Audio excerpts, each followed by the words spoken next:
तो हेलो दोस्तों, आपका स्वागत है इस नए वीडियो में। मैं अनुराग साहू आज आपके लिए लेकर आया हूँ इलाहाबाद यूनिवर्सिटी के बीकॉम फर्स्ट ईयर का सब्जेक्ट स्ट्रक्चर।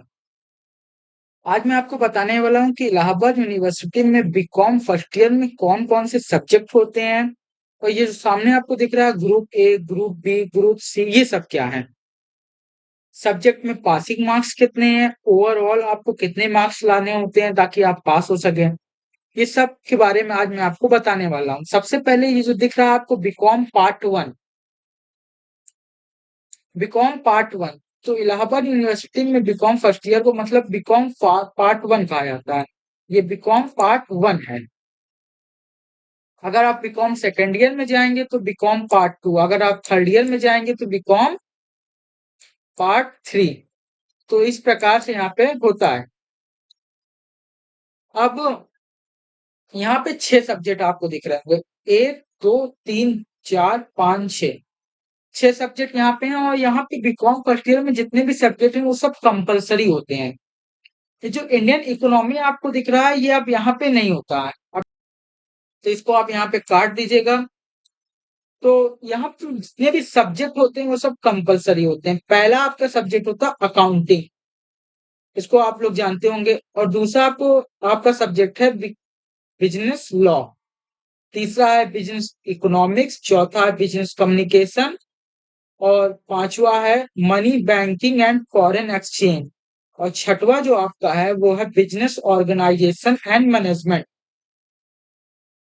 तो ये ग्रुप क्या है, यहाँ पे इलाहाबाद यूनिवर्सिटी में दो दो सब्जेक्ट का ग्रुप बना हुआ है। जैसा कि आपको दिख रहा है कि ग्रुप ए में 2 सब्जेक्ट हैं, ग्रुप बी में 2 सब्जेक्ट हैं, ग्रुप सी में 2 सब्जेक्ट हैं। अब आइए बात करते हैं अकाउंटिंग की।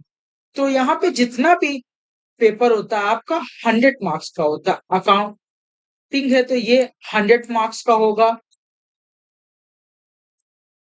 बिजनेस लॉ है तो ये भी 100 मार्क्स का होगा। बिजनेस इकोनॉमिक्स है, ये भी 100 मार्क्स का होगा। सब आपके 100 मार्क्स के होते हैं।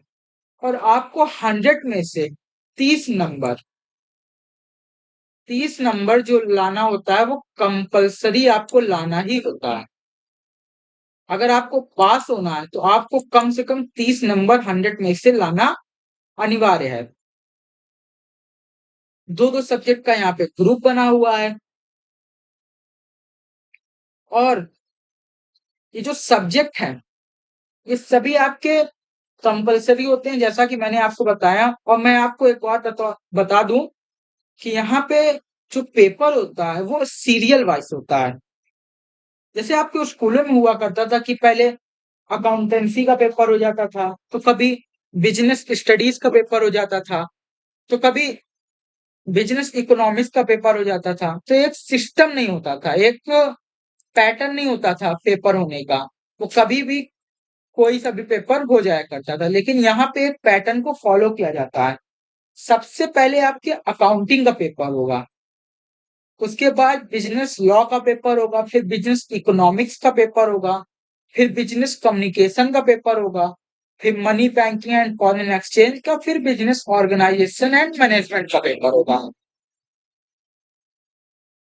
अब चलिए इस बात करते हैं कि एक एक सब्जेक्ट में एक ब्रीफ मैं आपको बता देता हूँ शॉर्ट में कि क्या क्या होता है हर एक सब्जेक्ट में। अकाउंटिंग तो आप लोग जानते हैं, इसमें न्यूमेरिकल है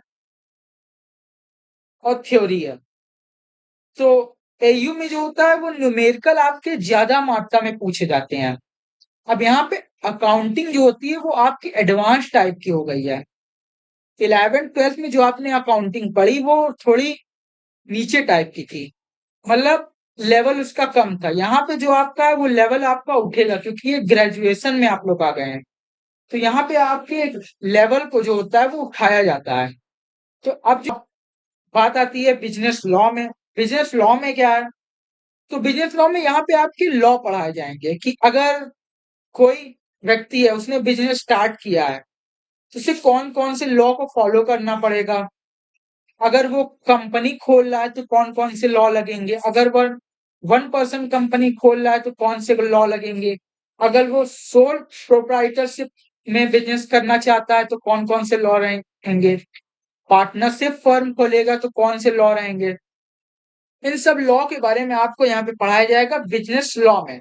जैसा कि आपके नाम से इसके देखिए पता चल रहा है बिजनेस और लॉ, बिजनेस का लॉ, इसमें बिजनेस के तरह-तरह के आपके लॉ नए-नए सीखने को मिलेंगे ताकि अगर आप भविष्य में बिजनेस करना चाहते हैं, तो आपको बहुत ज़्यादा हेल्प हो सकती है। ये ग्रुप ए में 2 सब्जेक्ट था। अब ग्रुप बी में भी आपके 2 सब्जेक्ट हैं। एक है बिजनेस इकोनॉमिक्स, एक बिजनेस कम्युनिकेशन। ये जो है इंडियन इकोनॉमी, इसे हटा दीजिएगा, ये अब नहीं है। तो बिजनेस इकोनॉमिक्स आपकी जो 12th और 11th लेवल का है, जो आपने पढ़ा होगा इकोनॉमिक, बिल्कुल सेम उसी तरह तो नहीं कह सकते, लेकिन बहुत ज्यादा पोर्शन, बहुत ज्यादा चैप्टर्स आपके मैच करते हैं। बस यहाँ पे फर्क इतना हुआ कि यहाँ पे हर चीज में बिजनेस लगा दिया गया, जैसे business law, business economic, business communication, बस फर्क सिर्फ इतना है। नहीं तो आपके चैप्टर लगभग सेम ही है। तो बिजनेस इकोनॉमिक्स वही 10th और 11th वाला है कि मार्जिनल यूटिलिटी क्या होती है, टोटल यूटिलिटी क्या होती है, टोटल कॉस्ट, मार्जिनल कॉस्ट, यही सब चैप्टर होंगे। मैं आपको इसका सिलेबस भी एक वीडियो में बना दूंगा कि कौन-कौन से सिलेबस हैं, कौन-कौन से चैप्टर्स हैं, कितना आपको पढ़ना है, ताकि आपको एक आइडिया हो सके कि आपको पेपर में कैसे अच्छे मार्क्स को गेन करना है। तो बिजनेस इकोनॉमिक जैसा कि मैंने आपको बताया कि ये 11th और 12th में जो आपने पढ़ा है एकदम सेम लगभग उसी तरीके है। कुछ चैप्टर्स यहाँ अलग होंगे, बाकी सब वही है। बिजनेस कम्युनिकेशन ये आपका, और ये आपने बिजनेस इकोनॉमिक्स में या फिर बिजनेस स्टडीज में कम्युनिकेशन नाम का एक छोटा-सा टॉपिक लगभग पढ़ा होगा। लगभग सभी पढ़ते हैं, या 11th-12th में या 9th-10th में आपने ज़रूर पढ़ा होगा कि कम्युनिकेशन क्या है, इसके बैरियर्स क्या हैं, इसके टाइप्स क्या हैं। तो यहाँ पे पूरा एक चैप्टर नहीं, एक पूरा सब्जेक्ट आपको पढ़ना है। तो इसमें यही सब होता है कि कम्युनिकेशन आपको यदि कंपनी में अगर आप जा रहे हैं, तो वहाँ किस प्रकार की आपको कम्युनिकेशन करनी है, वर्बल कम्युनिकेशन, नॉन वर्बल, विभिन्न प्रकार के कम्युनिकेशन भी होते हैं, उसके टाइप्स होते हैं। अगर आपका सुपीरियर है, आपका बॉस है, उससे कैसे आपको कम्युनिकेट करना है। अगर आप अपने बिज़नेस को, अपने जो व्यवसाय है उसको विदेश में, फॉरेन में अगर प्रेज़ेंट करने जा रहे हैं, तो किस प्रकार का कम्युनिकेशन होना चाहिए।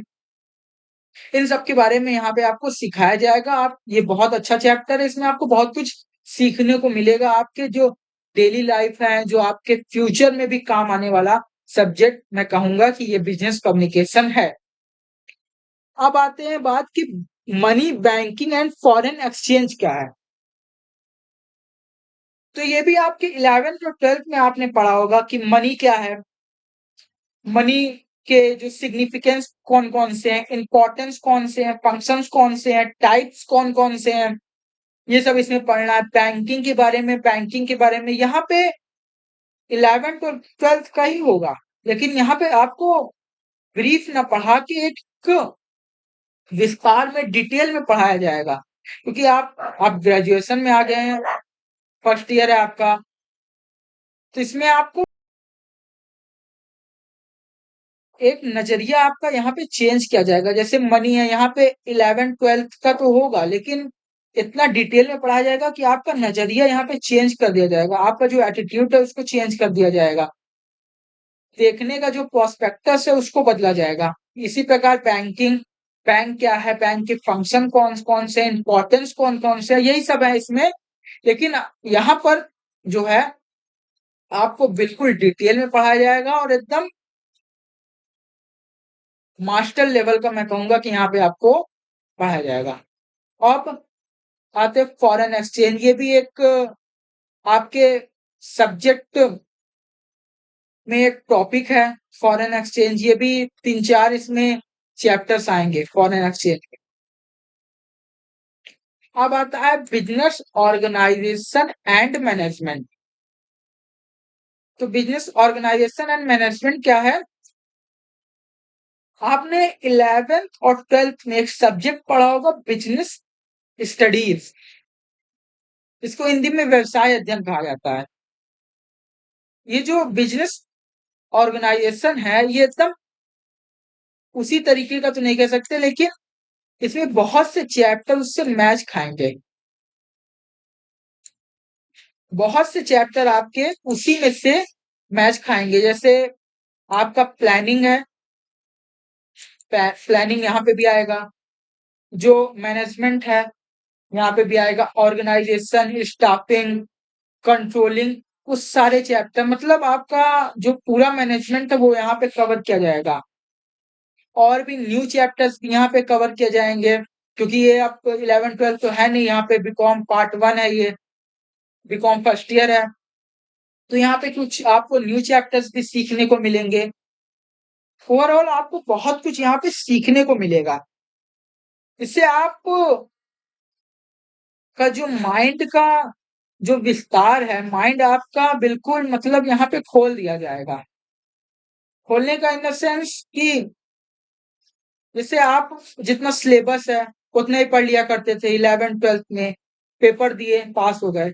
लेकिन यहाँ पे आपको एक-एक चीज़ पढ़ाई जाएगी, एक-एक चीज़ आपको उसके पीछे का लॉजिक भी पढ़ाया जाएगा। अकाउंटिंग है, अकाउंटिंग अगर यहाँ पे पढ़ाया जा रहा है कि cash account debit to capital account, ये बिज़नेस स्टार्ट करने की एंट्री है, तो ये क्यों आई? क्यों यही एंट्री कर रहे हैं? दूसरी एंट्री क्यों नहीं कर रहे हैं? इसके सारे रूल्स, अगर दूसरी एंट्री होती तो उसको किस रूल से करते, इसके पीछे का लॉजिक क्या है, वो सारे बताए जाएँगे। बिज़नेस लॉ में इसी प्रकार आपके विभिन्न प्रकार के लॉ पढ़ाए जाएँगे। मनी बैंकिंग में भी आपको अलग-अलग तरीके का पढ़ाया जाएगा। तो ये था, मैं आपको कहूँ एक ब्रीफ छोटा-सा स्ट्रक्चर सब्जेक्ट का, मैं आपको ताकि बता सकूँ कि कौन-कौन से सब्जेक्ट यहाँ पे होते हैं और इसमें कौन-कौन से चैप्टर्स के अंदर एक छोटा-सा मैं आपको बता दिया हूँ कि आपको पढ़ना है चैप्टर्स के अंदर, ताकि आपको पता रहे कि हाँ, ये है। होता क्या है, 12th पास करके बच्चे आते हैं, बीकॉम फर्स्ट ईयर में कुछ पता नहीं रहता, तो 1-2 महीना समझने में चला जाता है कि ये सब्जेक्ट क्या है, बिज़नेस लॉ क्या है, बिज़नेस इकोनॉमिक्स क्या है, बिज़नेस कम्युनिकेशन क्या है, सब है क्या? फिर सिलेबस समझते हैं बच्चे, 1-2 महीना इसी में चला जाता है, फिर पेपर आने आने वाला रहता है, पेपर आ जाता है। और यहाँ पे स्कूल तो है नहीं कि टीचर आपको एक-एक सब्जेक्ट के बारे में नॉलेज देगा, यहाँ प्रोफ़ेसर होते हैं, वो हाई नॉलेज होता है उनके पास। तो सीधा वो चैप्टर्स को स्टार्ट करते हैं, वो सीधा आपको बताएँगे नहीं कि बिज़नेस लॉ है क्या, इसके अंदर क्या पढ़ना है, ये सब नहीं। सीधा आपके चैप्टर स्टार्ट करेंगे। आएँगे, सीधा चैप्टर स्टार्ट करेंगे, बिज़नेस ऑफ इकोनॉमिक्स है उसमें सीधा चैप्टर स्टार्ट करेंगे। तो इसी प्रकार मैंने सोचा कि क्यों ना आपको बता दिया जाए कि हाँ, इसमें है क्या। उम्मीद करता हूँ ये वीडियो आपको जो ज्ञान हुआ है वो जो आपको ज्ञान पहले से उसमें काफ़ी इफ़ेक्टिव रहा होगा, उसमें काफ़ी वृद्धि की होगी इस वीडियो ने। तो थैंक यू सो मच, धन्यवाद।